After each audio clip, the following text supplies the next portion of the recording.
जास्तच टाकला आहे, त्यामुळे आता लगेच कांदा टाकून घेते. ठीक आहे, मग ते करते लवकर.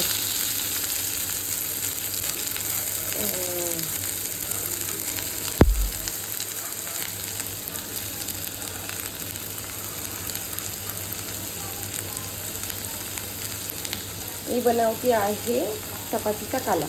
हे पुण्याकडे काला म्हणतात, कोकणात याला चपातीचा चिवडा, तिखट चिवडा, फोडणीची चपाती असं खूप काही म्हणतात. ठीक आहे, पहिले आपला कांदा परतून घेऊया.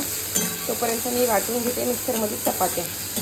ठीक आहे, याच्यामध्ये लसूण वाटायचा असतो, मी आज विसरली आहे, आणि कारण का थोडी घाई गडबड झालीच आहे. ठीक आहे, इकडे मी टाकून घेते थोडीशी हळद. आता हळद मी अंदाजा प्रमाणात टाकली,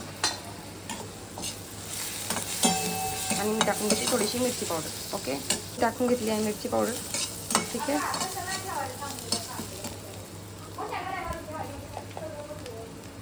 टाकली आहे चपाती. चपाती छान बारीक झाली आहे. ठीक आहे, आता मी टाकून घेते कोथिंबीर, जी एवढी छान चिरली आहे. ठीक आहे, आणि मग झालं.